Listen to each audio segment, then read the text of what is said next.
बिजली का बिल समय से भर दिया जाएगा तो घर से बिजली का कनेक्शन कट होगा नहीं।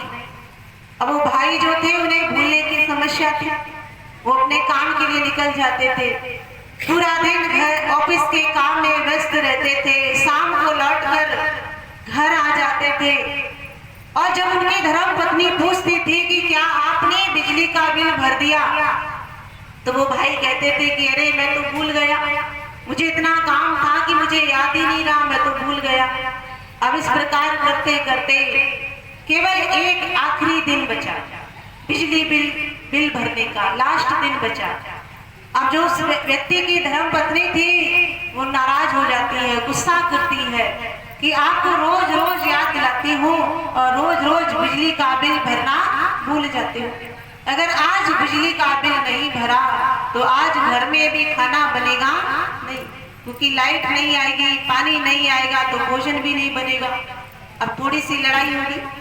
अब वो व्यक्ति घर से बाहर निकला, अपने ऑफिस के लिए जा रहा था, तो गली में कुछ बच्चे खेल रहे थे। जब उन बच्चों ने उस व्यक्ति को जाते हुए देखा तो वो बच्चे दौड़ कर जाते हैं और उस व्यक्ति को रोक कर कहते हैं कि आज बिजली का बिल जरूर भर देना, बिजली का बिल भरना भूलना नहीं। अब उस व्यक्ति ने सोचा कि लगता है इन बच्चों ने हमारी लड़ाई सुन ली होगी, इसलिए मुझे चिढ़ा रहे हैं। अब वो व्यक्ति वहां से आगे गया, बस अड्डे पर गया। बस अड्डे पर जो जो व्यक्ति उसे देखता वो आकर बोलता कि भाई साहब बिजली का बिल भर देना, बिजली का बिल भरना भूलना नहीं। अब वो व्यक्ति बड़ा परेशान कि आखिर इन लोगों को कैसे पता चल गया कि मुझे बिजली का बिल भरना है।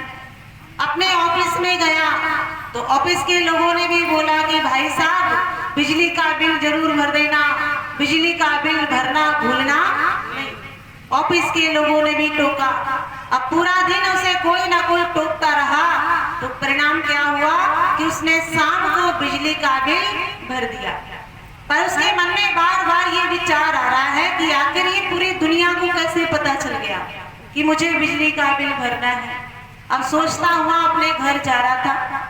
घर जाकर अपना बैग रखा, अपना कोट उतारा और कोट उतार कर जैसे वो खूंटी पर टांगने लगा तो उसने क्या देखा कि इसकी धर्म पत्नी ने उसके कोट के पीछे बड़े बड़े अक्षरों में लिखा था कि भाई जो भी इसे देखे वो बिजली का बिल भरना याद दिलाता रहे।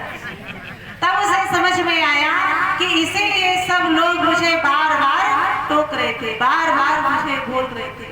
तो कहने का तात्पर्य कि ठीक ऐसे ही जो समय के ज्ञानी संत होते हैं वो भी संसार में आते हैं और बार बार मनुष्य को टोकते हैं, बार बार मनुष्य को समझाते हैं कि इस जीवन को पाकर भगवान को जानो, परमात्मा को जानो, ईश्वर की प्राप्ति करो, नहीं तो क्या होगा 1,84 रूपी गड्ढे में गिर जाएंगे। और जब